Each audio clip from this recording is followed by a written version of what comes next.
12-14 घंटों में जो कुछ हुआ ये पाकिस्तान के हालिया तारीख के भी और माजी की जो तारीख है, मतलब माजी जो है उसमें भी जो अफसोसनाक वाक़यात थे उनमें एक वाक़े का इजाफा हुआ। सारी रात आपने देखा ट्विटर के ऊपर, सोशल मीडिया के ऊपर क्या चलता रहा। मैं बहुत ज़्यादा उसकी डिटेल्स में नहीं जाऊंगा, सारी सिचुएशन आपके सामने है, लेकिन ये अनफॉर्चुनेट वाक़या हुआ। और जिस टाइम अरकान पार्लियामेंट को पार्लियामेंट हाउस की बिल्डिंग से या उसके बाहर से व्हाटएवर जो भी आप कह लें, जो क्लेम है वो ये कि पार्लियामेंट हाउस के बाहर से अरेस्ट किया, लेकिन जो फुटेजेस सबने देखी गाड़ियां अंदर जाने की और वहां से अरेस्ट करके फिर दूसरे गेट से, कैबिनेट डिवीजन के गेट से गाड़ियां निकालने की, कि जनाब ये ना तासुर लगे कि पार्लियामेंट हाउस के अंदर से अरेस्ट हुआ। फिर जिस तरह से अचानक बत्तियां बंद हो गई और फिर लाइट सारी ऑन हो गई, तो ये सारी चीज़ें जो हैं ठीक है, प्लानिंग भी होती है, लेकिन कुछ चीज़ें ऐसी हैं जो आवाम को बहुत आसानी से समझ आ जाती हैं कि ये कैसे एग्जीक्यूट हो रही हैं। बहरहाल ये सारा कुछ हुआ और जिस टाइम ये हो रहा था उसके बाद के अब नताइज क्या हैं, इमरान खान की जानिब से एक बहुत ही सख्त मौक़िफ़ सामने आया। यानी ये जो कुछ हुआ ये एक रिएक्शन के नतीजे पे हुआ और इस रिएक्शन के नतीजे में एक और रिएक्शन आ गया इमरान खान साहब का, और उन्होंने जो ऐलान कर दिया है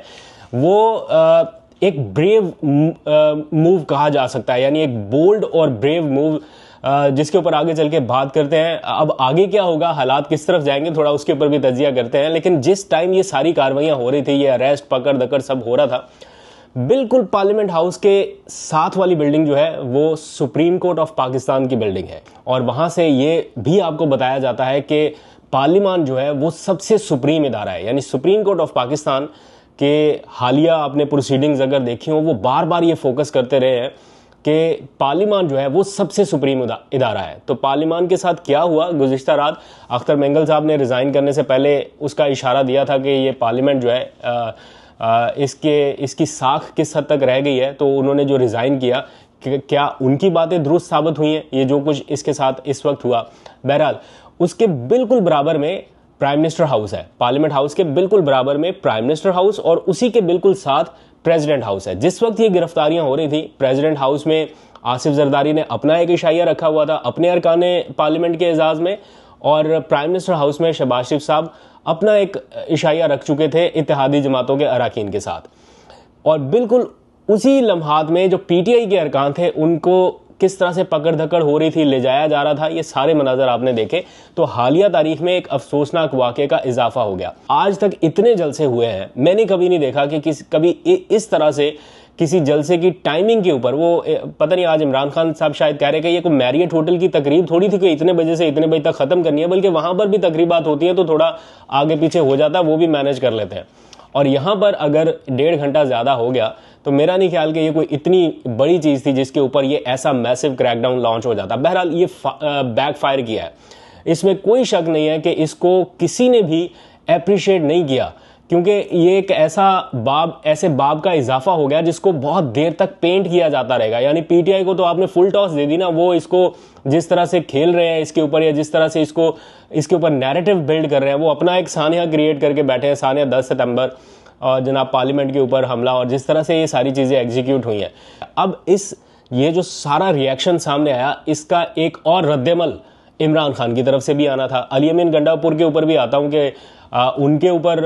उनके साथ क्या बीती, और सारी आवाम उनसे मुतालबा कर रही है कि जनाब आप हकीकत सबके सामने रखें। वो उनकी ड्रामाई वापसी के बाद से अब तक की खामोशी, जब तक मैं आपसे बात कर रहा हूँ तो खामोशी है, इसके बाद वो किसी ऐवान में बोलें या कोई बयान स्टेटमेंट जारी कर दे तो अलग बात है, लेकिन अभी तक खामोशी है और अरकान उनसे मुतालबा कर रहे हैं कि आप बताइए। अच्छा, अब इस सारे मामले पर इमरान खान साहब का जो रिएक्शन आया वो और भी ज़्यादा स्ट्रॉन्ग आया, और उन्हें ये लगता है कि उनके साथ एक बार फिर धोखा हुआ। वो 2 साल से यही बता रहे हैं कि उनके साथ इसने धोखा किया, उनके साथ इसने धोखा किया, और अभी एक बार फिर ताज़ा तरीन धोखे के हवाले से उन्होंने बताया कि उनके साथ धोखा हुआ, और उन्हें ये एश्योरिटी दी गई थी या उन्हें ये बताया गया था कि अगर आप 22 सितंबर का जलसा जो है वो मनसूख करते हैं 22 अगस्त का, तो 8 सितंबर को जो है वो आपको मौका मिलेगा जलसा करने का और उसके इंतजामात होंगे। लेकिन इसके बावजूद वो समझते हैं कि रुकावटें आई और सारा कुछ। फिर अली अमीन गंडापुर के साथ जो हुआ एंड ये अरकान पार्लियामेंट के साथ जो हुआ, इसके नतीजे में इमरान खान साहब ने कहा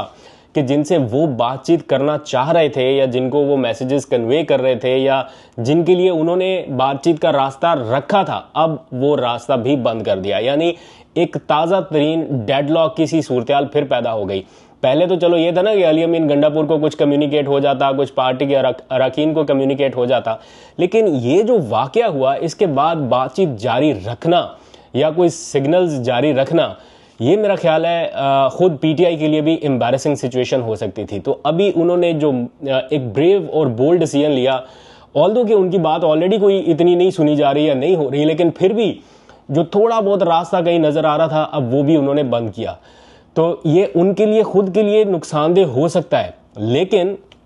वक्त का और हालात का शायद ये तकाजा था कि वो स्टैंड लेते इस मौके पे और अपने तमाम अरकान पार्लियामेंट के साथ खड़े होते, और अगर अरकान पार्लियामेंट की बेतौकीरी हुई है तो वो उसका जवाब दें। और उन्होंने जवाब दिया और कहा कि जनाब अब कोई बातचीत नहीं होगी। तो नैरेटिव दूसरी साइड से ये भी बन सकता है कि आपसे बात कर कौन रहा है, तो बात तो हल्की फुल्की कहीं ना कहीं तो कॉरिडोर्स ओपन थे ना, तभी तो जलसा 22 अगस्त वाला मुलतवी हुआ था,